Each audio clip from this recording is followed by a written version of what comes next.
नमस्कार मित्रांनो, मी आपलं स्वागत करतो डीके नॉलेज 21 यूट्यूब चॅनलवर।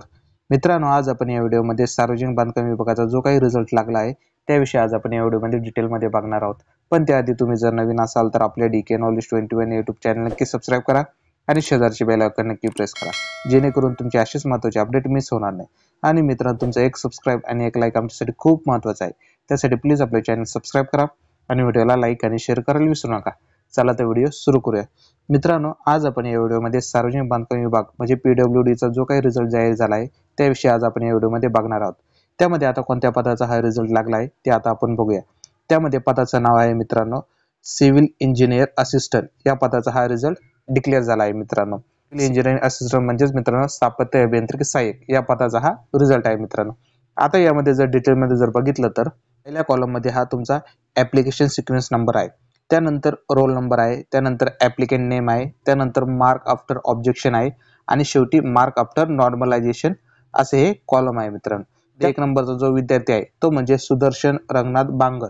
आता या विद्यार्थ्याला 166 मार्क हे आफ्टर ऑब्जेक्शन नंतर मिळाले होते आणि त्यानंतर नॉर्मलायझेशन झाल्यानंतर या विद्यार्थ्याचे मार्क हे वाढले आहेत, ते 181.39,687 असे या विद्यार्थ्याचे मार्क झाले आहेत।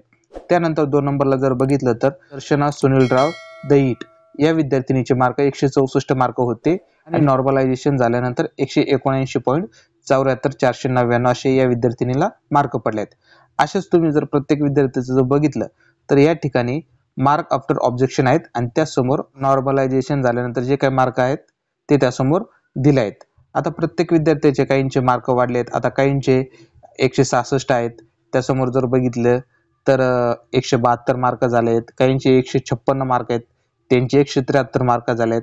म्हणजे प्रत्येक विद्यार्थ्याचे मार्क हे कमी जास्त असे झाले आहेत।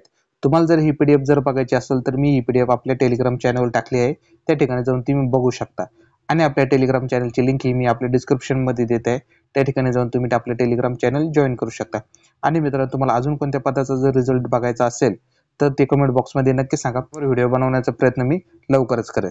त्यानंतर पुढे जर बघितलं तर काही विद्यार्थ्यांना 152 मार्क आहेत, त्यासमोर त्यांचे 169.83 मार्क असे झाले आहेत। त्यानंतर आता जर सर्वात कमी मार्क जर बघितले तर 0 मार्क आहेत आणि नॉर्मलायझेशन झाल्यानंतर पण 0च मार्क आहेत। त्यानंतर वरती जर बघितलं तर 2 मार्क आहेत, नॉर्मलायझेशन झाल्यानंतर 0च आहेत। त्यानंतर 6 मार्क आहेत काहींना 22 मार्क आहेत, त्यांचे नॉर्मलायझेशन झाल्यानंतर त्यासमोर त्यांचे काही पॉईंटमध्ये मार्क झाले आहेत मित्रांनो। अशा प्रकारे मित्रांनो, तुम्हाला जर हा व्हिडिओ आवडला असेल तर व्हिडिओला लाईक करा, शेअर करा आणि आपले डीके नॉलेज 21 यूट्यूब चॅनल नक्की सबस्क्राइब करा, जेणेकरून तुमचे असेच महत्त्वाचे अपडेट मिस होणार नाही। आणि मित्रांनो, तुमचं एक सबस्क्राइब आणि एक लाईक आमच्यासाठी खूप महत्त्वाचं आहे, त्यासाठी प्लीज आपले चॅनल सबस्क्राइब करा आणि व्हिडिओला लाईक आणि शेअर करायला विसरू नका।